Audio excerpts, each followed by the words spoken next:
Құрметті жиналған қауым, ғалымдар,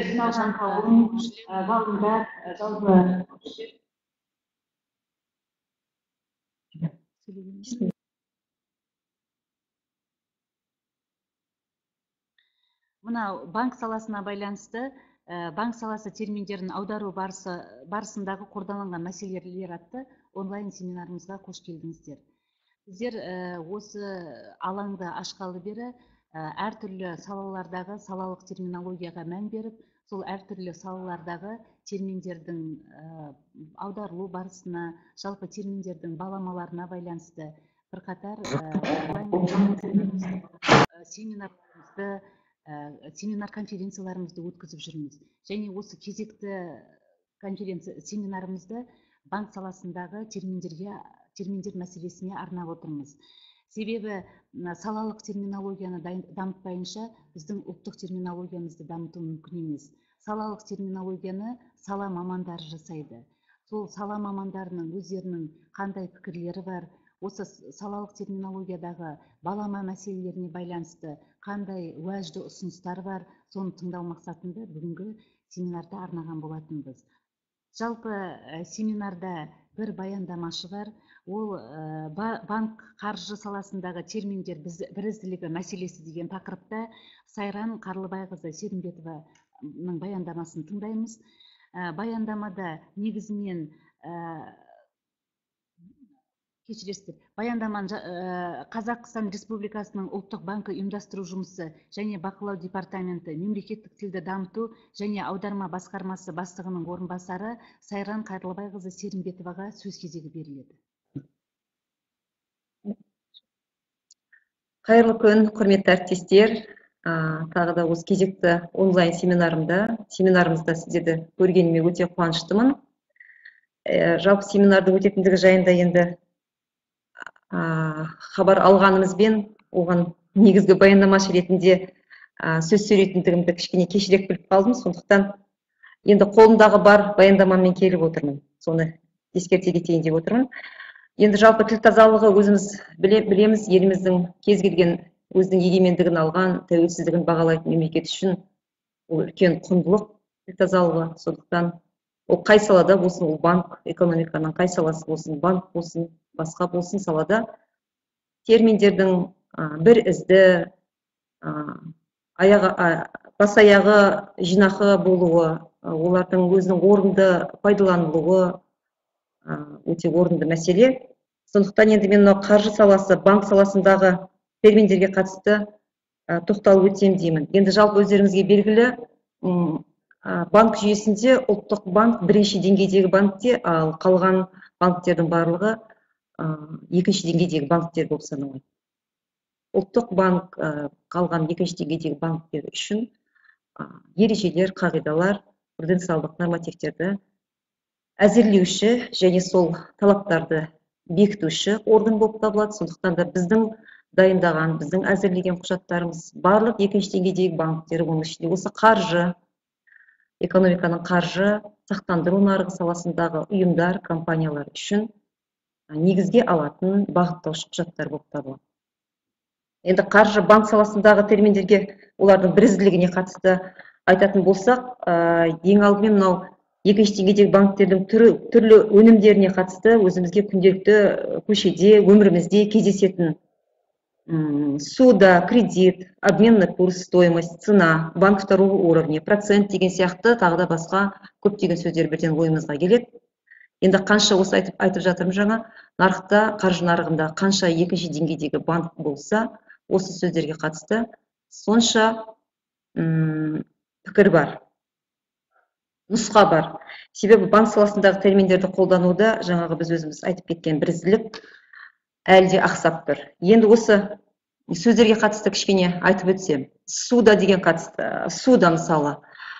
Өткен жолғы біздің онлайн семинарымызда осы суда несие, кредитпен екеуін шатыстырып пікір білдірген болатын. Сол кезде мен айтқан едім, суда қарыз емес, ол несие, ал кредит несие емес, керісінше кредитті.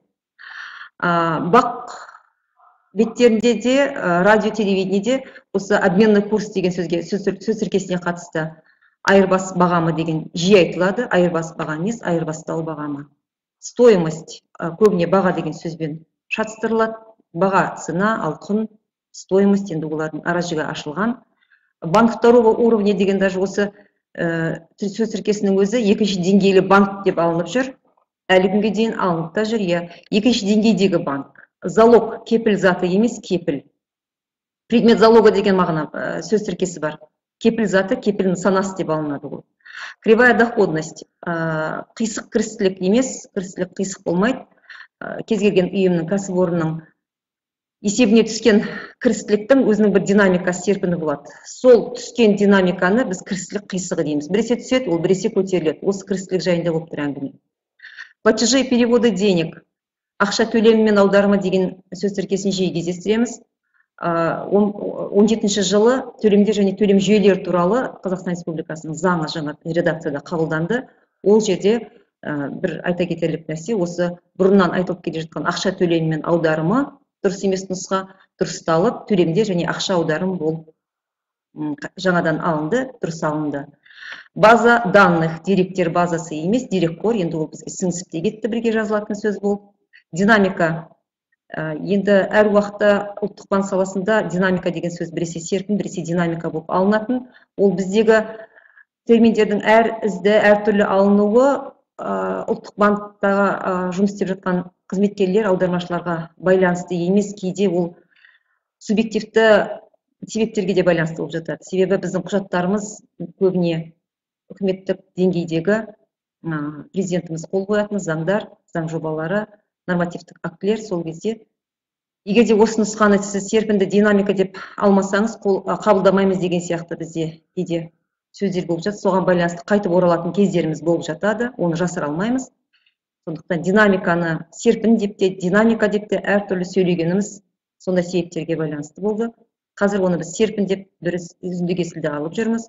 Нотариально удостоверенная копия дегенді нотариалды куәландырған көшірме емес, нотариат куәландырған көшірме. Неснятая судимость, өтелмеген соттылық емес, алынбаған соттылық. Режим, бір кездері режим деп жаңағыдай АП-дан, КПМ-нан бізге ескертулер болатын. Лингвистикалық орталықтан енді қазір режимге қайта өттік. Дистанционно деген сөзге қатысты қашықтықтан басқару деп алынған кездері болды, қашықтан. Енді мынау при этом деген сөз енді сөз тіркесі бұл енді тек қана банкке қатысты емес, жалпы іс қағаздарын жүргізуде кездесетін сөз тіркесі, мұндайда, ондайда емес, өйткені ол әртүрлі алынып жүрген сөз, бұл ретте деп бір ізді алынып жүр.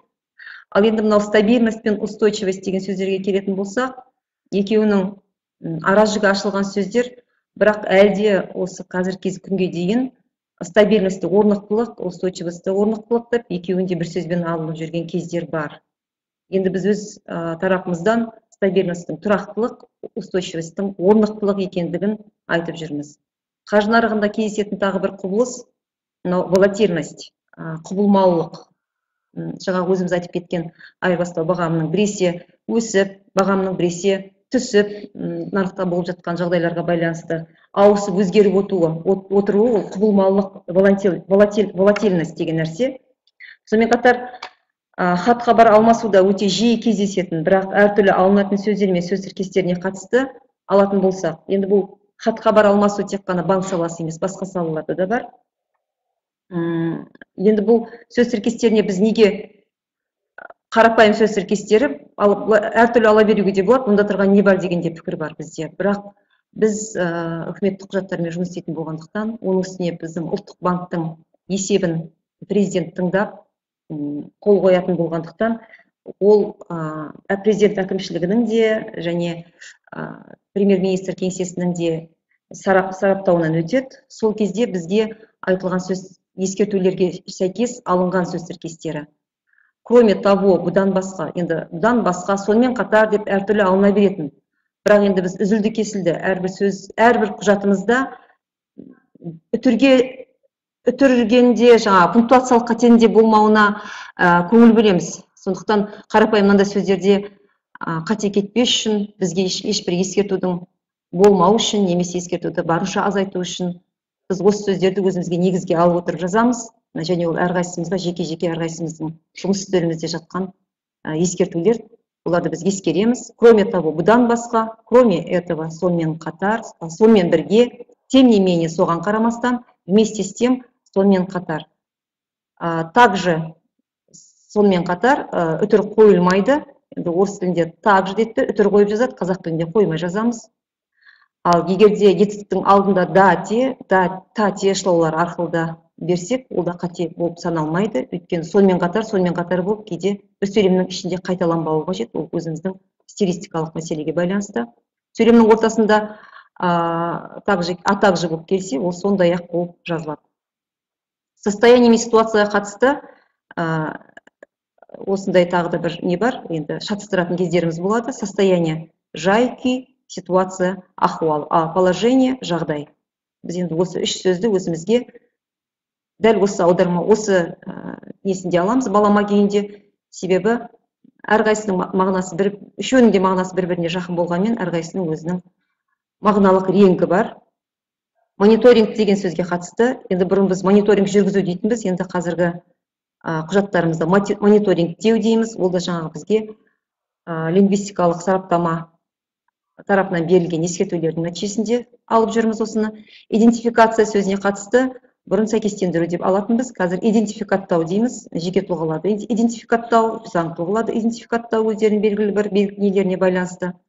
Бірақ енді сәйкестендіру нөмірлерінің ұлттық тізілімдері туралы біздің Қазақстан Республикасының заңында ол идентификаттау емес, сәйкестендіру деп берілгенін ескерткім келеді.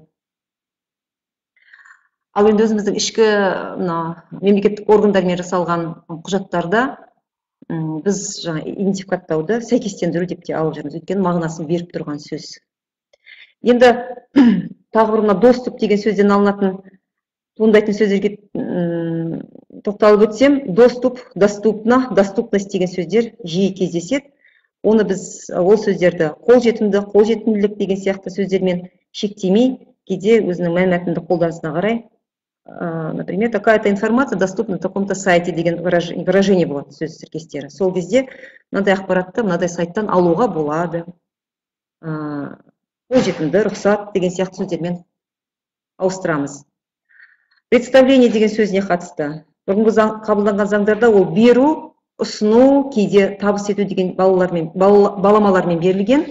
Сөйлемдегі мәнмәтініне қарай беру мен ұсынуды қолданған жөн дейміз, ал табыс ету сөзі ол қолма-қол тапсыру мағынасында, вручение деген мағынаны береді. Сонымен қатар услуга деген сөз, услуга көрсетілетін қызмет деп алынып жүр республикалық өзіміздің заңдарда.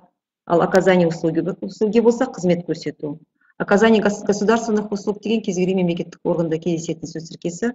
Ол кезде мемлекеттік көрсетілетін қызметтерді көрсету болмас үшін мемлекеттік қызметтерді көрсету деп алып жүрміз. Ал финансовые услуги қаржылық көрсетілетін қызметтер емес, қаржылық қызметтер. Перспектива деген сөзге қатысты алатын болсақ, мәнмәтіндік қолданылуына қарай ол перспектива деп те, немесе в перспективе деген кездеседі баламасы сол кезде болашақта, келешекте деп алып жүрміз өз ішкі құжаттарымызда. Енді мына рынок деген сөзге тоқталатын болсақ, бағалы қағаздар рыногы туралы өзі атынан да белгілі көріп тұрсыздар. Заңның атында, енді ол ескі құжат, бағалы қағаздар рыногы туралы болып кезінде қабылданып кеткен. Соған байланысты заңға ғана қатысты сілтеме болған кезде рынок болады, ал басқа жерде барлық құжатта нарық деп алынып жүр. Сонымен енді қатар айта кететін нәрсе, мына терминология саласы қоғамдағы болып жатқан өзгерістерге, техниканың өзгеруіне, жаңалықтарына байланысты толығып дамып отыратын сала. Енді осы салада күнделікті жұмысымызда кездесетін сөздерге тоқталып өтсем. Долларизация, енді соңғы кезде біздің осы 2-3 жылда экономикамызда долларизация депозитов, вкладов деген сөз тіркестері жиі кездеседі. В целях уменьшения долларизации дейміз. Долларизация халықтың банкке барып, долларды көп сатып алып, өздерінің салымдарын көбіне доллар түрінде ұстауы, долларизация, долларлануы, экономиканың долларлануы деген мағынада. Дедолларизация керісінше сол қазіргі соңғы кезде біздің үкіметіміздің қолданып жатқан саясаты мүмкіндігінше осы долларға тәуелділікті азайту мақсатында жаңағы салымдарымызды, депозиттерімізді, жалпы экономикамызды долларсыздануы экономиканың. Преодоление еңсеру, кибератака деген термин соңғы кезде қолданылып жүрген. Енді уақыт талабына қарай, қазіргі техниканың дамуына қарай небір болып жатқан шабуылдар, хакерлік шабуылдарға қатысты кибер шабуыл деп алып жүрміз. Вмененный деген жүктелген, ол біздің мына ұлттық банктың жалпы екінші деңгейдегі банктерге қатысты, жалпы банк қаржы саласында сақтандыру қызметі болсын, соңғы 17 жылы қабылданған риск ориентированный надзор дейді. Тәуекелге бағдарланған қадағалауға қатысты осындай мәселелер бойынша заң қабылданған болатын. Сол кезде жаңадан енгізілген термин вмененное жүктелген, мотивированное суждение және уәжді пайымдау. Вмененное суждение бар және уәжді пайымдау. Мотивированное суждение деген сөз бар. Риск ориентированный надзор жаңа айтып кеттім. Тәуекелге бағдарланған қадағалау және осы соңғы құжаттарда біздің заңдарымызда кездесіп жүрген сөз имплементация.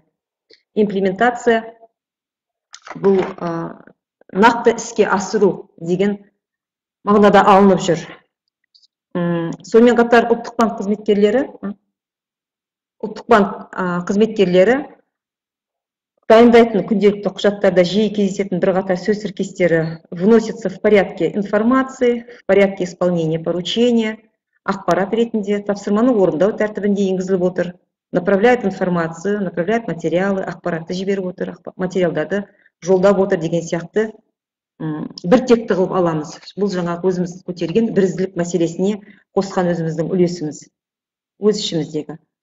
Заем деген сөзге қатысты алатын болсақ, терминологиялық комиссияның 2006 жылғы 27 қазандағы отырысында және 14 жылғы 27 мамырдағы бірінші хаттамалық шешіммен ол сөз, заем сөзі, қарыз деп бекітілген. Ал заемщик сөзі 14 жылы қарыз алушы деп бекітілген. Монета сөзі 2006 жылы мәнет деп бекітілсе, 14 жылы монета деп қайтадан бекітіледі. Енді біз ұлттық банк саласында өзіміздің ішкі жүйемізде оны монета деп аламыз. Сондай-ақ аукцион валютный деген сөз тіркесі бар. Валютный аукцион, валюта аукционы немесе валюта бәсеке саудасы деп 2006 жылы, ал 10 жылы валюталық аукцион деп қайтадан бекітіледі. Аукцион сөзінің 14 жылы бәс сауда дегенде баламасы бар. Ал ұлттық банк жүйесінде аукцион сол өзінің аукцион күйінде алынып жүр. Тағы бір осы өз ортамызда жиі пікір туындататын сөздің бірі иск термині. Иск сөзіне қатысты. Азаматтық процестік кодексте ол талап қою деп алынған болса, азаматтық кодекстің өзінде талап арыз, банктер туралы заңда талап арыз, салық кодексінде талап деп берілген. Демек, бұл бір сөзге қатысты өзі бірнеше жалпы заңдардың өзін айтпағанда кодекстердің өздерінде, негізгі салалық кодекстің профильный дейміз, немесе бенді кодекстердің өздерінде түрлі алынған. Енді ол өзіміздің ішкі құжаттарымызда іздеу, талап қою, іздену, қуыным деген баламалары бар. Ал ұлттық банк жүйесінде мәнмәтініне қарай талап қою және қуыным деген екі баламасы қолданылып жүр. Конфиденциальность деген сөзге қатысты барлығымыздың бір тоқтамға келе алмай жатқан жайымыз бар. Терминком оны құпиялылық деп 14 жылы бекітсе, сол шешіммен қайтадан оны қайта қарауға жібереді, конфиденциальность деп қараңыздар деп. Енді өздеріңіз мына көріп отырғандай, аздаған келтірілген мысалдың ішінде банк қаржы саласында сөз жасам, терминология мәселелеріне әлде ретке келгенмен енді біраз ақсақалықтар бар. Жоғарыда аталған жұмыс тобы, жаңағы жоғарыда аталған жұмыс тобы деп отырған өзіміздің 11 жылы барлық мемлекеттік органдарда салалық терминдерді қарайтын жұмыс тобын құру туралы тапсырма берілген болатын. Бізде 11 жылы қыркүйекте ұлттық банкте ол жұмыс тобы құрылды. 11 жылдан бері 8 жылда сол жұмыс тобы қарап терминдерімізді жұмыс істеп келе жатыр. Енді біздің ұлттық банктың жүйесінде өз ішімізде, жалпы банк жүйесінде өздеріңіз білесіздер, ұлттық банктың 16 облыста орталығында өзінің филиалдары бар. Ішкі құжаттарымыздың, филиалдарымызда құжаттардың бірізді, біртекті болуы үшін біз өзіміздің ұлттық банктың жүйесінде Bittrex деген корпоративтік сайтымыз бар. Сол корпоративтік сайтымызға Bittrex-ке жаңағы жұмыс тобы қараған, терминком бекітіп берген сөздерді тоқсан сайын енгізіп орналастырып отырамыз. Және жақында осы Битриксте ұлттық банк жүйесіндегі корпоративтік орысша, қазақша сөздік жасалып, қалыптастырылып, сол орналастырылды. Онда 1000-ға жуық сөз бен сөз тіркесі қамтылған. Жалпы ұлттық банктегі соның ішінде осы өзіміздің банк қаржы саласындағы терминдердің біріздендіруге қатысты біз жасап жатқан жұмыстың мән-жайы осындай. Енді мына екінші деңгейдегі банктерге қатысты терминдерді айтқан кезде біздің ойымызға бірден оралатын жай ол өзіміздің күнделікті тұтыну кредиттерін алатын жағдайымыз. Кез келген нәрсені қазір өзіміз бірдеңе алатын болсақ банкке бар, одан кредит оформить етіп ала қоямыз да затты, шартта не жазғандығына көп мән бере бермейді екенбіз. Енді мен бүгін Айгерімнен хабар алғаннан кейін бір кез келген шартты ала қойдым. Мына Евразиялық банктың банктық қарыз шарты.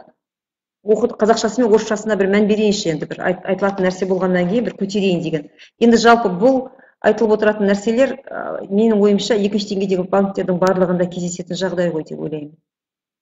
Айталық қарыздың мақсаты сумманы көрсетеді. 126.476 теңге сомасында дейді. Біз ұлттық банк жүйесінде жалпы өздеріңіз бухгалтерияда өте ескеретін нәрсе 100 деген сөздің алдына 1 деген сөзді қоспау. 126 деп жаза беремін, 126 мың. Бірақ 126 деп жазылуға бұл бухгалтериялық стандарттағы қалыптасқан жағдай. Оның алдында 1 деген сөз болмаса, 2 немесе 3 деген сөз қосылып жазылуы мүмкін. Ал ол жаңағы суманың ұлғаюына кеп соған. Сондықтан 100 деп көрсетілуі нақтылап, міндетті түрде. Одан кейін несиелік берешек деген сөз, несиелік берешек, судная задолженность, несие берешегі. Одан кейін мына жерде мен көріп отырмын, шарттың ажыратылмас бөлігі болып табылатын өтеу кестесі дейді. Ол жаңағы айтып отырғанымыз график погашения, являющийся неотъемлемой частью договора. Неотъемлемая часть деген сөз тіркесін ажыратылмас дейді. Енді ажырамас бөлігі болып отырғандығын біз барлығымызда білеміз. Жалпы мына екінші деңгейдегі банктердегі аудармашылар немесе осы құжатты дайындайтын қызметкерлерге айтарым. Жалпы құжатты енді сөз тіркестерін қараған кезде терминдерді алдымен ұлттық банк дайындайтын құжаттарға және Қазақстан Республикасындағы банктер және банк қызметі туралы заңды немесе өздерінің салалық заңдарын қарап бір көз жүгіртіп өткен дұрыс қой деп ойлаймын. Оның үстіне шарттар дайындайтын кезде бізде халықаралық шарттар бар, келісімдер бар, олардың барлығында ажырамас бөлік болып алынып жүргеніне біраз жыл болды, ол солай бұрыннан алынып жүр. Бұл жерде енді басқа нәрсе ойлап табудың қажеті жоқ деп ойлаймын. Путем предъявления платежного требования деген сөз тіркестері төлем тапсырмаларын қою арқылы деп алыныпты. Бұл жерде төлем тапсырма емес мәселе. Платежное требование деген төлем талабы. Кез келген банк өзінің ақшасын алу үшін платежное требование жібереді. Төлем талабын жібереді, төлем тапсырмасын емес. Сол төлем тапсырмасын алғаннан кейін барып, екінші банк оған өзінің ақшасын қайтарады. Төлем талабын, бұл жерде төлем тапсырмасы болып кеткен. Техникалық қателерге деп жерде көп көріп отырмын. Ол жаңағы, мысалы заңға сілтеме жасаған кезде баптан кейін, дефистің қойылмауы, тармақтардың арасындағы қателер. Тағы бір, 90 последовательных календарных дней деген сөз тіркестері бар екен. Ретті 90 күнтізбелік күн дейді. Ретті деген сөз енді өздері ойлап тапқан сөз болу керек, немесе ол бұрыннан бері біздің бүкіл заңдарымызда қатарынан күнтізбелік 90 күннен асыра емес. Күнтізбелік деген сөз цифрдың алдына түседі. Ал рабочий күн, рабочий дни дегенге қатысты болатын болса, жұмыс күні болады. Операционные и календарные дни күнтізбелік және операциялық күндер. Бұл ретте жаңа күнтізбелік және операциялық деген сөздер цифрдың алдында айтылады. Демек күнтізбелік 90 күн, операциялық 90 күн, последовательные календарные дни қатарынан күнтізбелік күн деген сияқты. Одан кейін столько-то процентов от суммы займа деген сөздер бар мына жерде. Қарыз сомасынан 0,1%. Енді біз от деген предлог болып тұрғандықтан мына жерде орыс тіліндегі.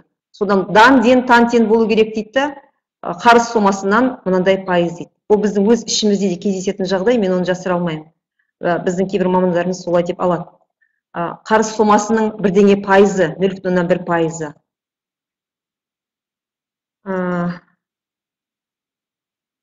Содан кейін шарттың мемлекеттік тілдегі және орыс тіліндегі мәтіндері арасында алшақтық туындаған жағдайда тараптар орыс тіліндегі мәтінді басшылыққа алады деген сөйлем бар екен.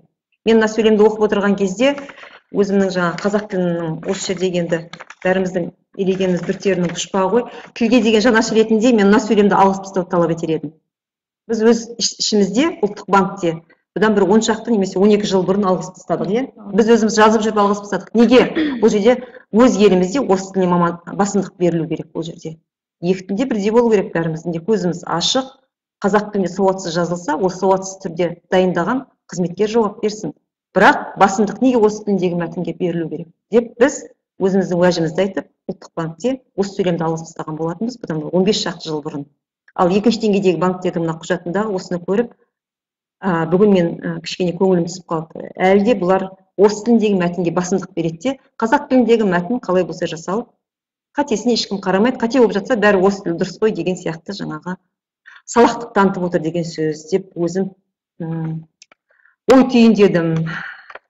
Енді жалпы қаржы, банк саласындағы терминдерге қатысты алатын болсақ, дәл осындай құжаттарды алып қарай беретін болсақ, қордаланған жаңа өздеріңіз көтеріп отырған проблема көп сияқты әлде. Бірақ енді осындай онлайн семинарларды өткізу арқылы, ортаға салып ой пікірлерімізді салу арқылы біз болашақ бұндай проблемаларды қордаландырмай біртіндеп шешеміз ғой деген ойға келдім. Тыңдағандарыңызға рахмет. Сұрақтарыңыз болса.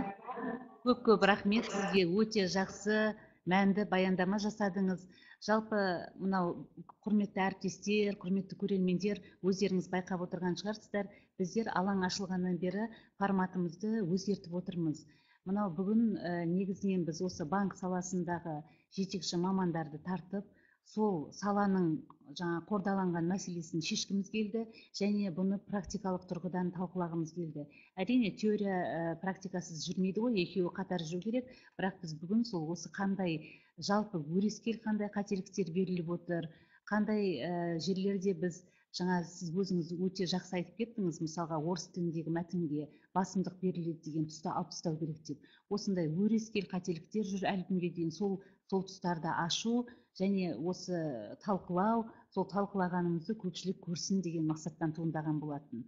Жалпы онлайн семинардың негізгі мақсатымызды бүгін ашып отқандай бір күйде отырмын. Негіз сіздің баяндамаңызды тыңдап, баяндамаңызға тағы да бір мәрте рахмет айтамын. Және осы жерде біздің қасымызда тіл жанашырлары, тіл мамандары отыр. Сарапшылар ретінде тартқанбыз. Сол сарапшылардың пікірі қандай екен? Мүмкін сарапшылардың сізге сұрақтары бар шығар. Сөз кезегін сарапшыларымызға береміз. Серік Әбдірешұлы, өзіңіз пікіріңізді айтсаңыз.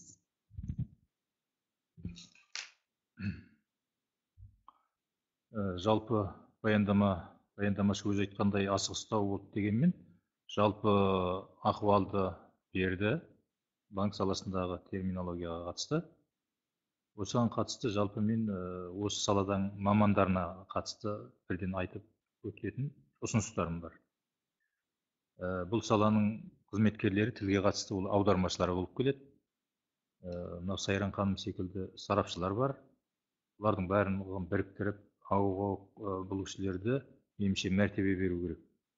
Мысалға, банк саласының аудармашысы деген мәртебе берілу керек аудармашыларға. Оған өтетін адамдар бар, өтпейтін адамдар бар.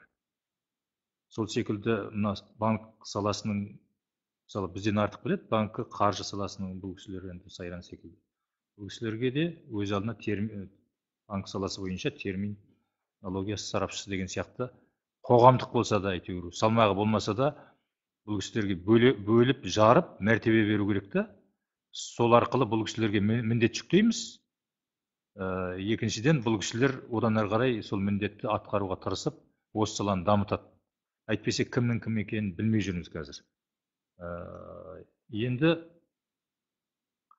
соңынан бастап жатырмын мен әңгімені. Мынау орысша, қазақша сөздік. Қазір біздің жалпы тіл саласы тек осы сөздік арқылы дамиды ғой. Және орыс тілінен бастаймыз. Орыс тілінен бізде бағдарламамыз сол орыс тілі. орысша қазақша сөздік дамиды бізде ылғи да. Менің ойымша ұсынысым бұндай салалық терминология болсын сөздіктерді үш тілде бастау керек. Ағылшыннан бастау керек. Ағылшын, орысша, қазақша болу керек та. Мысалға кейбір терминдер орыс тілінен аударылмай, ағылшын тілінен тікелей аударылып, тікелей алу керек шығар. Мәселен, конфиденциальность деген сөзді енді орысшадан алып отырмыз да, ертең мықты бір жоғарыдан тоқпақ болса, конфиденциальность болып орысша болып қала ма сонда ол термин деген әңгіме бар. Бұл жерде бәлкім конфиденциал деп алу керек шығар.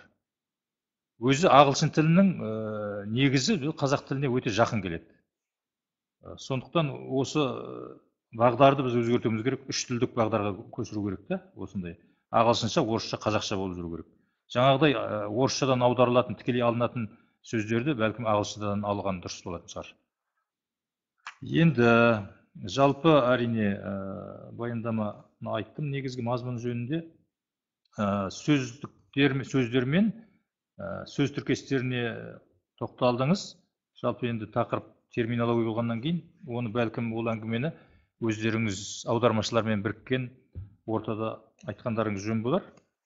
Оның бізге термин саласына қажеті шамалы деп ойлаймын жалпы.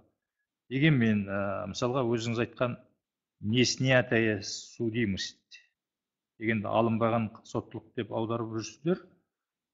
Алынбаған деген сөз бұл жерге бір түрлі құлаққа да тілге де келіңкіремей тұр.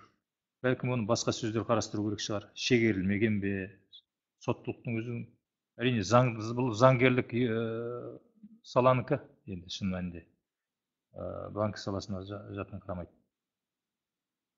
Алынбаған, алынған деген сөздің соттылыққа қандай қатысы бар екені енді ұрастау болып тұр енді меніңше. Алу, салу, алыну, алынбау деген соттылыққа қаншалықты екен. Шегерілу мүмкін, шешім шегеріледі, соттылық шегерілу мүмкін. Өз пікірім бұған қатысты. Сосын мынау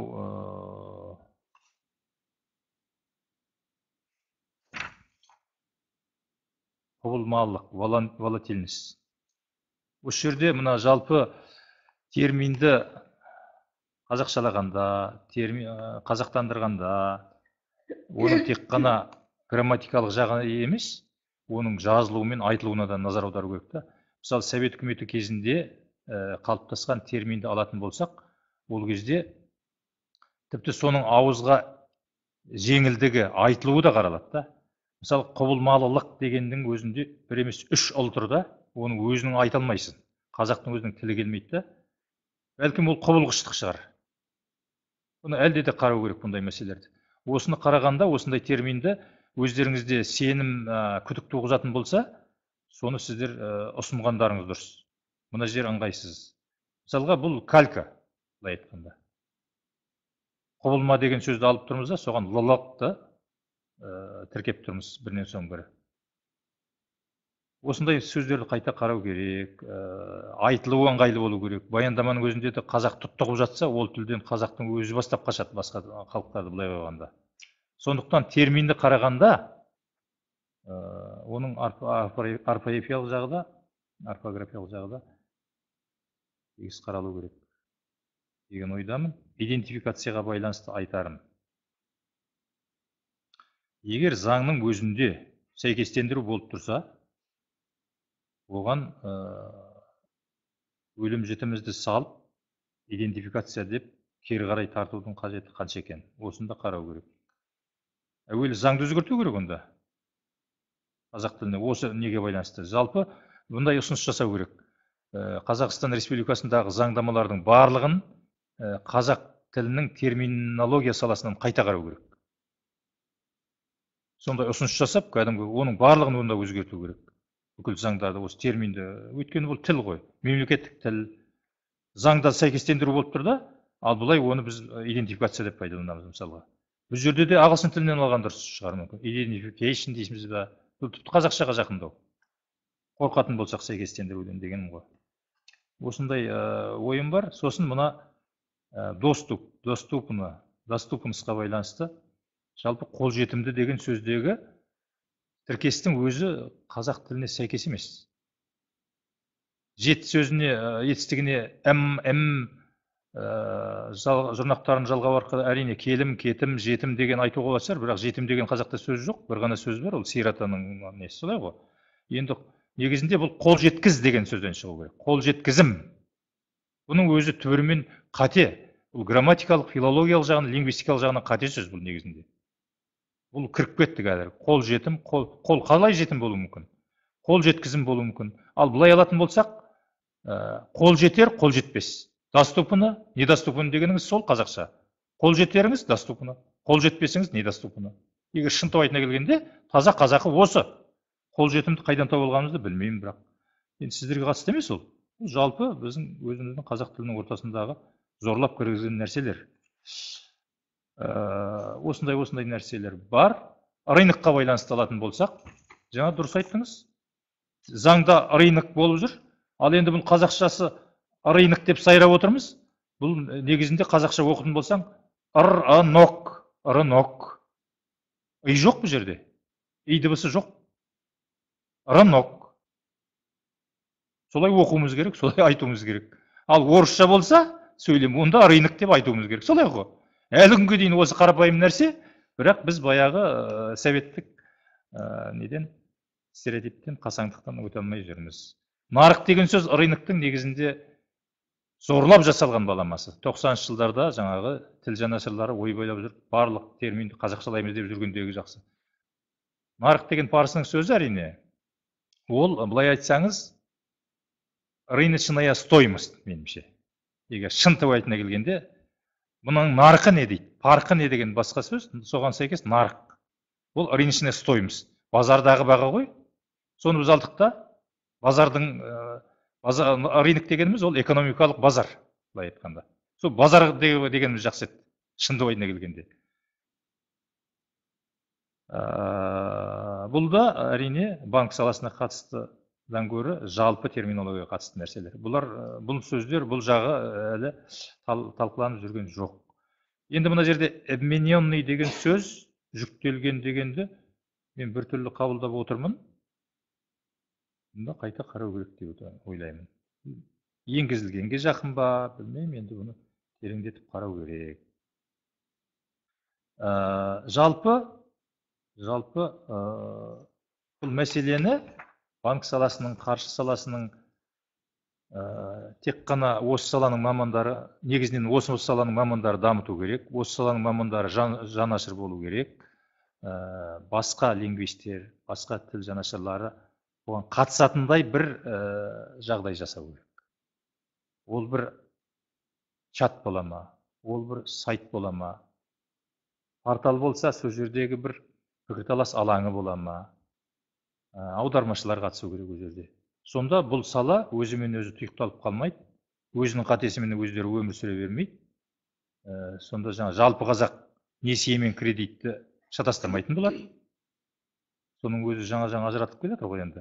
Шында ысуды не екен деп жүрсем, ол ысудымыз несие екен. Енді мен мойындаймын мысалға. Қарызымыз ол зайым. Жалпы мен бұл отырысқа өте ризамын. Бұның пайдасы өте зор. Енді менің тағы бір ұсынысым осы форматқа қатысты. Бұл форматты бұл аудиториямен тұйықтамау керек. Бұны тікелей эфирге шығарып жіберу керек. Халық тыңдасын. Өте жақсы. Халық тыңдаса өте жақсы. Міне сонда ғана жалпы біздің негізгі тілдің тұтушысы, носителі халық болатын болса, ол бақылаушы болу керек, байқаушы болу керек. Қарап отыру керек, аңғарып отыру керек, және оларда осы үдеріске қатысып отырса, нұр үстіне нұр болады. Рахмет сіздерге, баяндамашыға да ризашылығымды айтамын. Рахмет. Серік Абдрахманұлы, көп рахмет сізге. Мен қазір бір ғана айтып өтейін, сосын сізге сөз кезегін беремін, Сайрам ханым. Жалпы мынау сіз ұсынысыңызға байланысты, негізінен қазір біз онлайн эфирде отырмыз. Біздің Термен.кз сайтының YouTube каналы бар. Сол YouTube каналындамыз. Каналды қазір көрермендер, жалпы жұртшылық қарай алады. Олар қарап отырған болу керек қазір. Және олар сұрақтарын осы қазір бізге, сарапшыларға, баяндамашы ханымға өздерінің сұрақтарын қоя алады. Және бір біздің мынау алаңдағы пікірталасын осы семинарымыздың бір жетістігі, бұл семинар өтіп кеткеннен кейін сонымен жабылып қалмайды.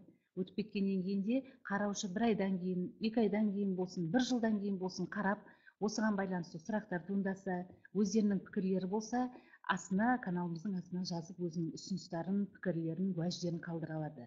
Және соны біздер өзіміз мынау жаңа қолданбалы лингвистика басқармасының мамандары өздеріміз қарап, одан кейін жаңа өзіміздің алаңдағы сарапшыларымызға ұсынып, әрі қарай жұмыс жүргізе береміз.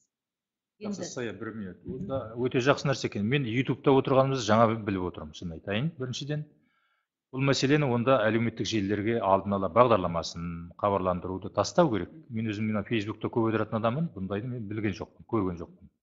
Онда да көп тіл жанашырлар бар, лингвистер бар, тілшілер бар. Бәрі қатысады, қарайды, көреді дегендей. Жақсы, рахмет. Сайран ханым, өзіңіз айтарыңыз болса, өкінішке орай ағайдың пікірі. Рахмет, өте құнды пікір айттыңыз. Өкінішке орай аты жөніңізді есіме сақтап қалмай қалды мына жерде. Сіздердің сөйлегендеріңіз кішкене сәл кештеу келіп жатыр да, сөйлейді. Естілмейді. Серік Әбдірешұлы, сізге рахмет пікірлеріңіз үшін. Сіздердің жазуларыңыз көрінбейді бізге алыстан. Рахмет сізге пікіріңізге. Жаңағы сіздің айтқан ойларыңызбен мен келісемін. Рас, құбылмалылық тілімізді сындырады. Оны өзіміз қазақ тілінің мамандары болып өзіміз әрең айтамыз, тоқтап барып. Ал ол өзімізге келген, біз енді баяндама дайындаймыз осы жерде басшылардың. Ол кісілердің баяндамасын дайындаған кезде жаңағындай көп буынды сөздерді қысқартыңдар немесе ортасынан бөліңдер деп жатады, өйткені олардың тілдері келмейді, тілдері сынбаған оған. Қазақ тілінде сөйлейтін өзіміз оны әрең айтамыз, оны мен мойындаймын, құбылмалылыққа қатысты. Енді ол бізде қалыптасқан сөз, жалпы оның волатильностьтің басқа баламасын іздестіріп көреміз деп өзіме жазып алдым. Қалай деп басқа ауыстыруға болады. Құбылғыштық деген жақсы. Енді жеткізімге де қатысты. Мен де ойланып қалдым. Жетім деген қол жетім расында да бір түрлі естіледі. Ал қол жеткізім жалпы жақсы не екен, балама екен деп, оны да жазып алдым. Енді мына идентификаттауға қатысты, енді ол біздің Мәди ағамыздың айтқан сөзі. Мен атын айтып берейін.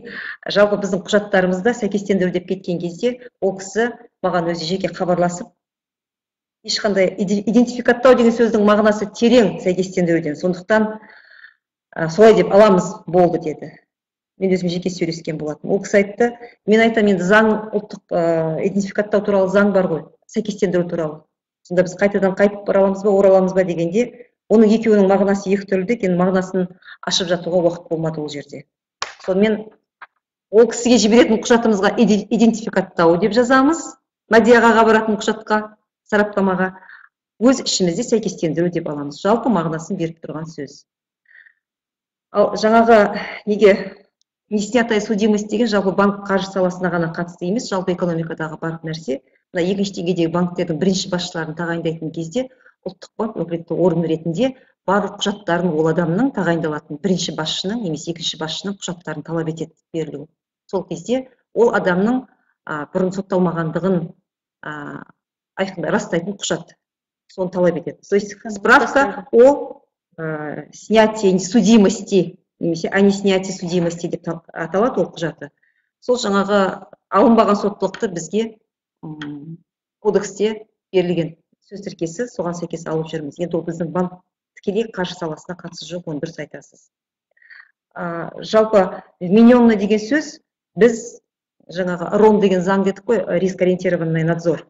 Сол заңды дайындаған кезімізде міндеттелген вмененное страхование деген сөз болып, сөз тіркесі болды ғой. Соған қатысты алынған болатын міндеттелген сақтандыру. Демек, әрбір компанияға, әрбір жұмыс беруші өзінің қызметкерлерін сақтандыруға тиісті, міндеттеп отыр үкімет оны.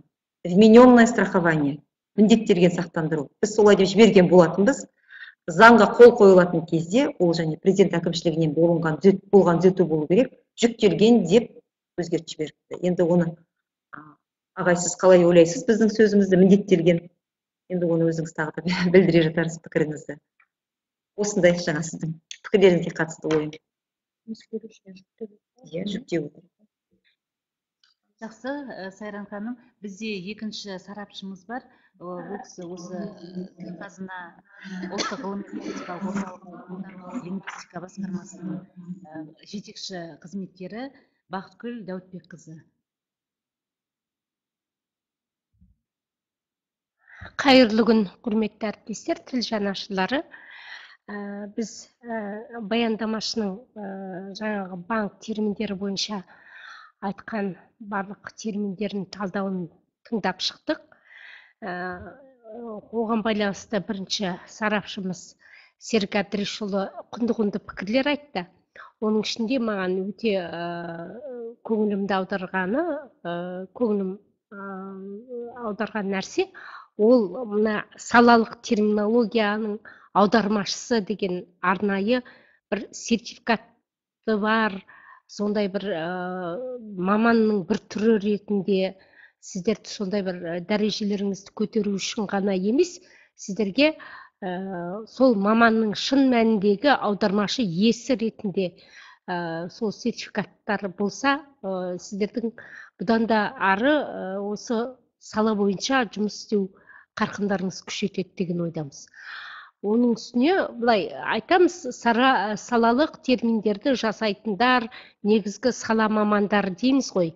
Бірақ көбінесе бір өкініштісі бізде сала мамандарының көпшілігі орыс тілді болып келеді, немесе қазақ тілді мамандарымыздың өзі орысша оқып, құжаттардың бәрін орысша қарағандықтан тілдері соған бейімделіп кетеді да, қазақша терминдерге назар аудармайды.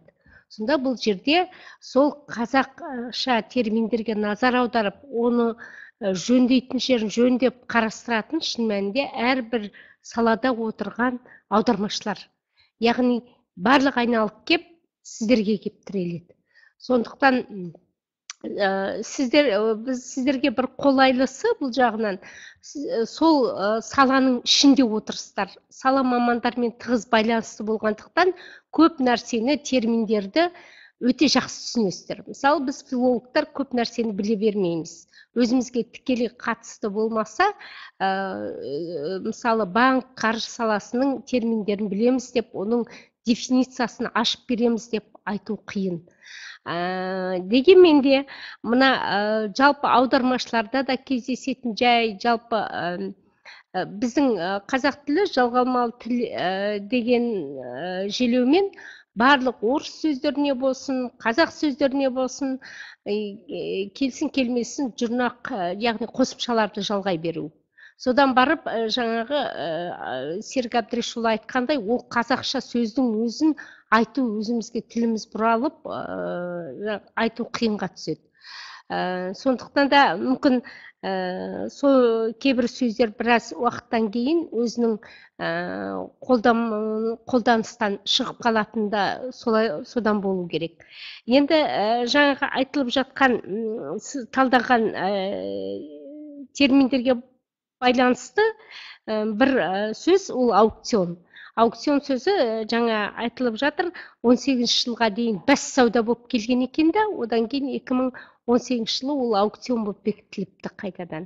Бұл жалпы осы талдау барысында әртүрлі тілдегі осы аукцион сөзінің берілуін қарасақ, басқа елдерде аукцион ағылшын тілінде акшн болып келсе, одан кейінгі тілдердің, мен өзім қарастырған тілдерде, мысалы, олар, мысалы, түрікше әртірмә, испанда субаста, әзірбайжанда харак деп алынған екен.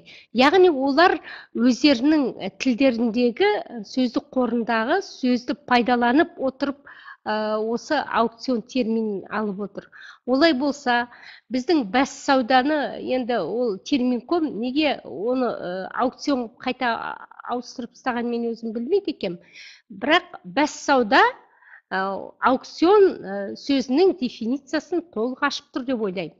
Яғни ол да кез келген бағалы қағазды саудаға салады. Немесе бір әртүрлі қозғалмайтын мүлікті саудаға салады. Сол кезде енді ол бәссауда деген сол ғой. Бірінен бірі асып баға ұсынады немесе кем баға ұсынады, оның сауданың жаңағы бас сауданың өту түріне байланысты. Сондықтан меніңше сол сөзді алып кеткені өте өкінішті болды деп ойлаймын. Бас сауда деген өте тамаша сөз. Ол жалғыз банк саласында емес, кеңес дәуіріне дейін де біздің жаңағы осы қоянды жәрмеңкесінде мысалы ондай бас саудалар өтіп тұрған. Сондықтан мен шыны керек осы сөзді жаңағы алып тастаған таңым бар осы терминкомда. Одан кейін жаңағы Серік Әбдірашұлы жақсы айтты, сәйкестендірудің ол да білмеймін неге алынып қалғанын, мүмкін заң терминдерін ашуда толық ашып көрсете алмай тұрған шығар бұл сәйкестендіру деген. Сондықтан алып тастаған шығар. Әйтпесе идентификаттау деген, әйтеу идентификат бір орыс сөзіне тау, теу, лау, леу, дау деу деген сияқты қосымшаны жалғай берсе қазақша термин шығады дегенді мен өзім қолдай бермеймін. Сондықтан да сәйкестендірудің былай қарасақ, мысалы жеке құжатты сәйкестендіру деп жатады. Сондықтан бұл сөз сәйкестендіру меніңше ол да жаман термин болмаған сияқты еді. Содан кейін осы банк несінде терминдерінде валовые издержки деген сөз бар екен, термин. Соны жалпы шығасы деп алған екен. Мен соны түсінбедім, шығасы деген не сөз деп. Бізде қазақта шығасыға есі басшы деген жаңағы бұл мәтел бар. Бұл жерде сол шығынның шыққанына себепкер болып тұрған, кінәлі болып тұрған соның есі деген мағынада айтады. Осыған әкеп тіреп тұр өзінің іс-әрекеті жаңағы осы шығынды шығуға әкеп тұр деген мағынада. Ал жеке былай сөздерде шығын деген ғана сөз бар. Шығасы бар мекен деп ешкім айтпайды, шығыны бар мекен деп айтады.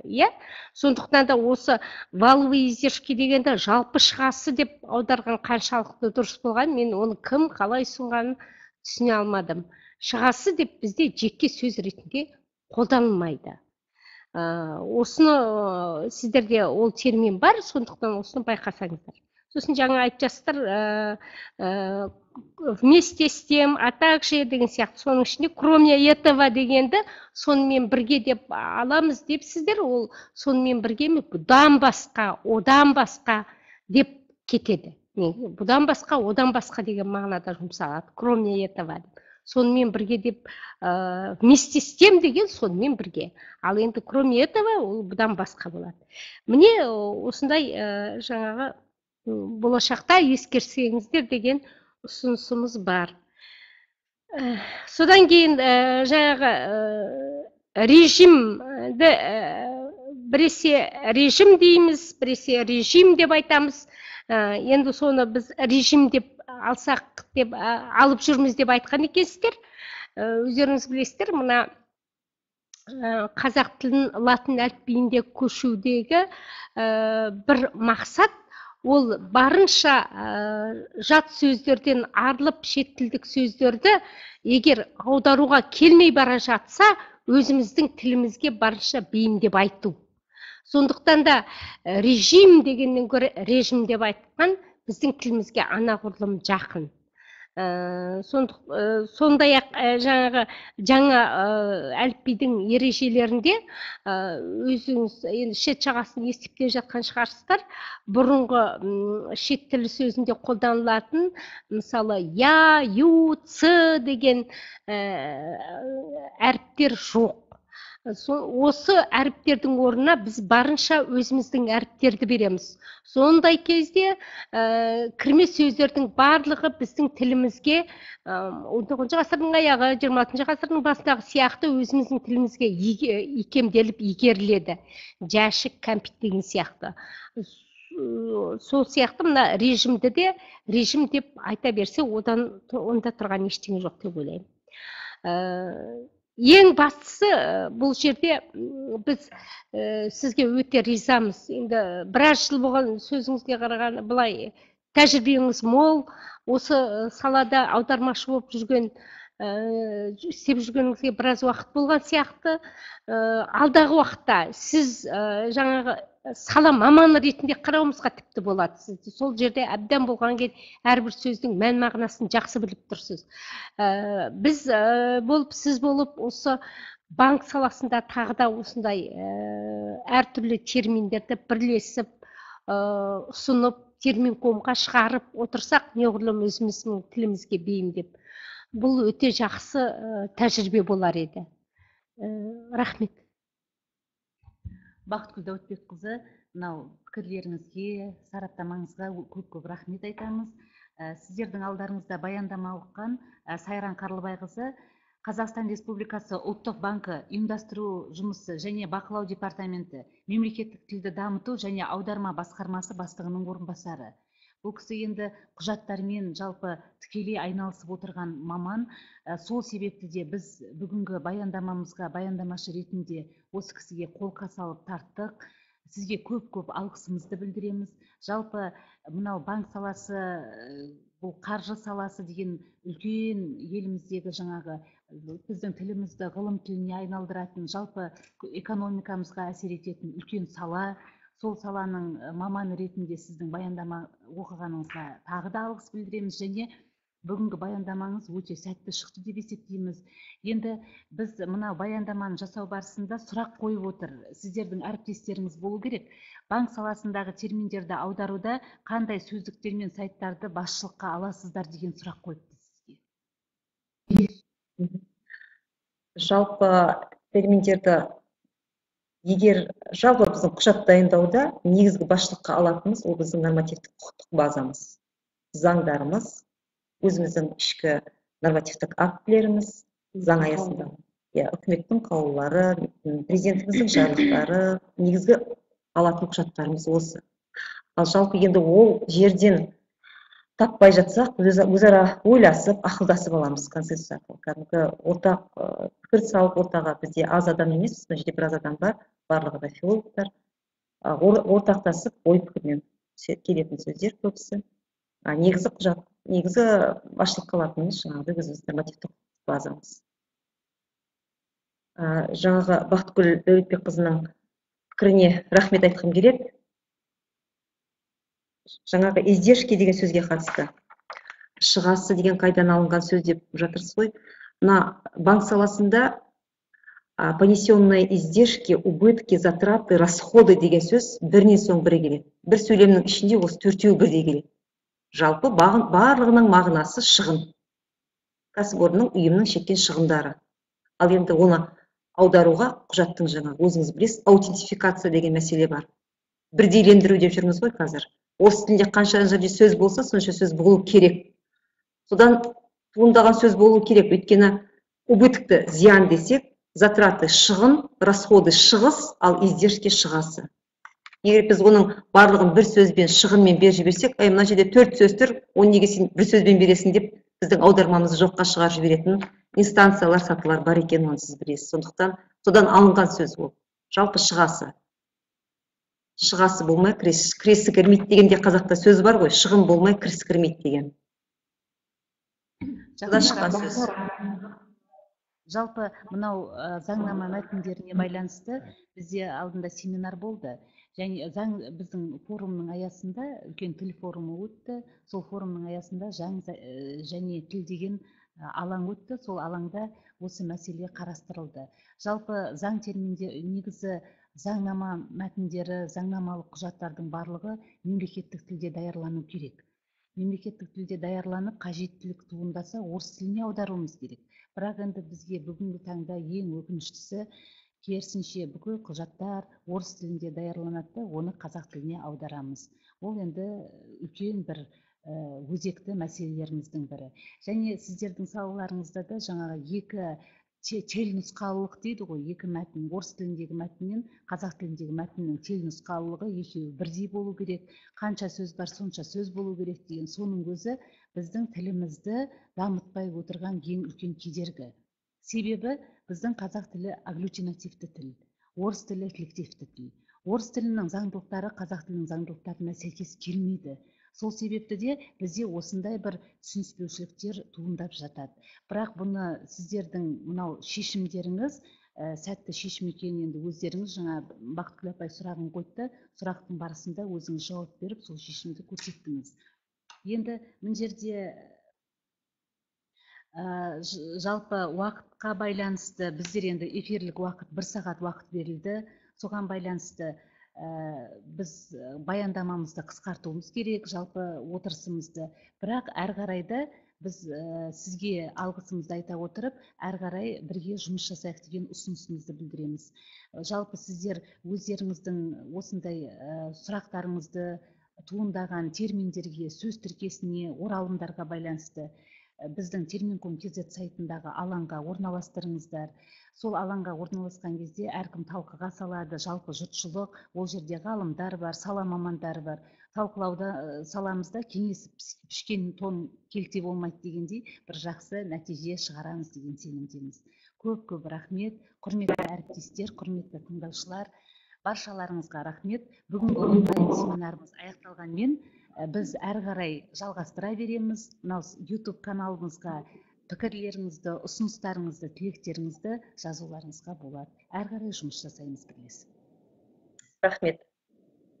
Сау болыңыздар.